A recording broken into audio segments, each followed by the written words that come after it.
खबरें जो आपको सीधे जोड़ती हैं हमसे, जिनका आपकी जिंदगी पर होता है सीधा असर। खबरों की वही तस्वीर, बिना बदले बिना डरे, जज्बा सच का लिए, सच दिखाते हैं। बलिया में एक्स पैरामिलिट्री सीपीसी कैंटीन का भव्य उद्घाटन। बलिया जिले के हल्दी क्षेत्र में एसबीआई बैंक के निकट एक्स पैरामिलिट्री सीपीसी कैंटीन का भव्य उद्घाटन होने जा रहा है। कैंटीन के प्रोपराइटर राजकुमार गुप्ता ने ये जानकारी दी। मीडिया से बातचीत में राजकुमार गुप्ता ने बताया कि इस कैंटीन का मुख्य उद्देश्य मुख्य सैनिकों और उनके आश्रितों को रियायती दरों पर घरेलू सामान उपलब्ध कराना है। उन्होंने कहा कि पूर्व सैनिकों के साथ आम नागरिक भी यहां से खरीदारी कर सकेंगे और सभी के लिए विशेष छूट की व्यवस्था की गई है।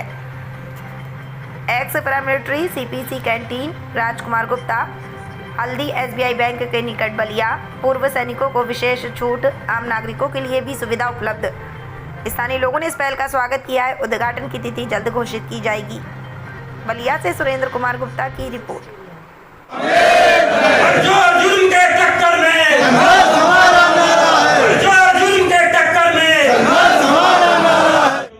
प्रांतीय समिति मंत्री UP roadways employees union Banaras क्षेत्र का चुनाव अधिकारी हूँ। आज चुनाव संपन्न हुआ है जी। क्या क्या पद का चुनाव हुआ है और अब आगे के क्या दिशा निर्देश होंगे? यहाँ पर आज जो सर्वसम्मति से चुनाव हुआ है उसमें क्षेत्रीय अध्यक्ष का चुनाव हुआ है, क्षेत्रीय मंत्री का चुनाव हुआ है, 2 क्षेत्रीय उपाध्यक्ष का चुनाव हुआ है, 2 संयुक्त मंत्री का चुनाव हुआ है, 1 संगठन मंत्री का चुनाव हुआ है और 1 कोषाध्यक्ष का चुनाव हुआ है और 7 कार्यकारिणी के सदस्य। आप चुनाव अधिकारी हैं, कितना टफ था ये मतलब जो चुनाव हुआ है?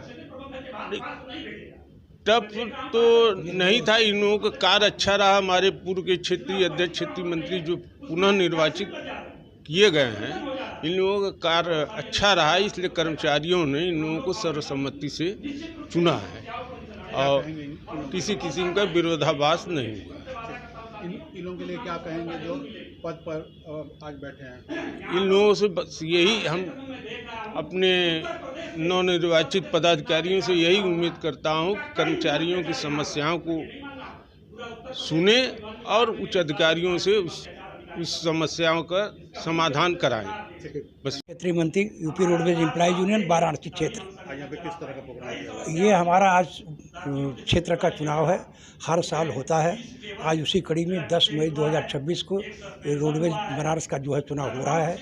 मैं 18वीं बार क्षेत्रीय मंत्री का चुनाव निर्विरोध जीता हूँ और आप सभी लोगों को मैं अपने भी तरफ से बधाई देता हूँ और कर्मचारियों की समस्याओं का समाधान जिस प्रकार से होगा वो करने के लिए हम बिल्कुल तत्पर रहते हैं। आगे की क्या दिशा निर्देश, क्योंकि आपके ऊपर जो जिम्मेदारी कई सालों से चलती है? ये रोडवेज की जिम्मेदारी, जो यूनियन के कर्मचारियों की समस्या है, मैं उसको एक जगह सम्मिलित करता हूँ, वार्ता के माध्यम से अधिकारियों से बात करता हूँ और कर्मचारियों की समस्याओं का समाधान करता हूँ। बात की जाए तो अब छोटे लोगों के लिए क्या दिशा निर्देश होगा, क्योंकि कहीं ना कहीं उनको भी शोषण किया जा रहा है? जो कर्मचारियों के जैसे डिपो में जो शोषण हो रहा है उसकी समस्याओं के लिए वो अपना पैड पर लिख करके हम लोगों को देते हैं, उसको हम संकलित करते हैं। एक जगह संकलित करने के बाद हम वार्ता के माध्यम से अधिकारियों से समस्याओं का निदान कराते हैं। आज किस पद का चुनाव हुआ? आज अध्यक्ष, 2 उपाध्यक्ष, मंत्री, 2 संयुक्त मंत्री, 1 संगठन मंत्री, 1 कोषाध्यक्ष और 7 कार्यकारिणी के सदस्य होते हैं। अध्यक्ष पद पर कौन चुनाव है? अध्यक्ष पर मनोज कुमार यादव और SK श्रीवास्तव क्षेत्रीय मंत्री, जो मैं 18वीं बार निर्विरोध निर्वाचित हुआ हूँ।